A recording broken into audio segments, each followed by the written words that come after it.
একসময় জঙ্গলে একটি সিংহী একটি বাচ্চা জন্ম দেয়। সন্তান জন্ম দেওয়ার পরই সিংহীটি মারা যায়। ঠিক সেই মুহূর্তে এক পাল ভেড়া পাশ দিয়ে যাচ্ছিল।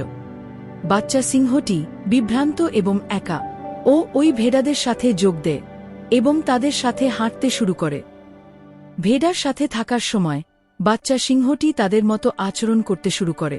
বাচ্চা সিংহটি জানত না যে সিংহ কিভাবে আচরণ করে এবং সে কখনো গর্জন করার চেষ্টাও করে না। বাচ্চা সিংহটি নিজেকে তাদের মধ্যে একটি হিসাবে ভাবতে শুরু করে। সময় কেটে গেল এবং বাচ্চা সিংহটি একটি ছোট সিংহে পরিণত হল। কিন্তু সে এখনো বিশ্বাস করে যে সে এখনো একটি ভেড়া। একদিন একটি বৃদ্ধ সিংহ বাচ্চা সিংহটিকে দেখতে পেল এবং তার চোখকে বিশ্বাস করতে পারল না। কেন একটি ছোট সিংহ ভেড়ার সাথে ঘুরে বেড়াচ্ছে তা নিয়ে সে হতবাক হয়ে গেল। বৃদ্ধ সিংহ যুবক সিংহের সাথে কথা বলার এবং কি ঘটছে তা জানার সিদ্ধান্ত নিল। সে ভেড়ার পালকে আক্রমণ করল, যার ফলে তারা ভয়ে পালিয়ে গেল। ছোট সিংহটিও তাদের সাথে পালিয়ে গেল। কিছুক্ষণ তাড়া করার পর বৃদ্ধ সিংহটি তরুণ সিংহটিকে ধরে ফেলল।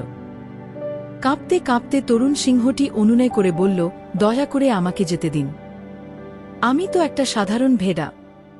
বৃদ্ধ সিংহ হতবাক হয়ে গেল এবং বুঝতে পারল কি হয়েছে। সে যুবক সিংহটিকে আলতো করে নদীর দিকে ঠেলে দিল এবং বলল, জলে নিজেকে দেখো। নদীর শান্ত স্বচ্ছ জলে যুব সিংহটি প্রথমবারের মতো তার প্রতিচ্ছবি দেখতে পেল। সে দেখতে পেল যে সে ভেড়ার মতো দেখতে ছিল না। সেই মুহূর্তে যুব সিংহটি সত্য বুঝতে পারল। সে আসলে একটি সিংহ ছিল। নতুন চেতনায় পরিপূর্ণ সে একটি শক্তিশালী গর্জন করল যা পুরো জঙ্গলে প্রতিধ্বনিত হয়েছিল। শক্তিশালী গর্জন, এই যুব সিংহ তার আসল পরিচয় এবং শক্তি চিনতে পারল। সে এমন শক্তির ঢেউ অনুভব করেছিল যা সে আগে কখনো অনুভব করেনি। ভেড়ার মতো জীবনযাপন কখনো তার বাস্তবতা ছিল না। সে ছিল কেবল একটা মানসিক ফাঁদে। এই গল্পটি একটি গভীর বার্তা বহন করে।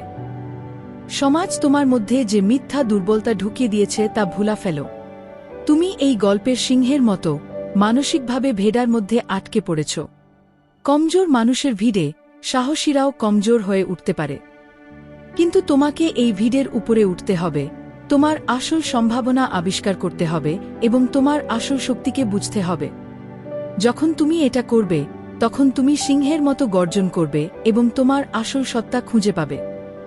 ভিডিওটা যদি ভালো লেগে থাকে তাহলে ভিডিওটা লাইক দিয়ে সাবস্ক্রাইব করে নাও আরও এরকম সুন্দর সুন্দর ভিডিও দেখার জন্য।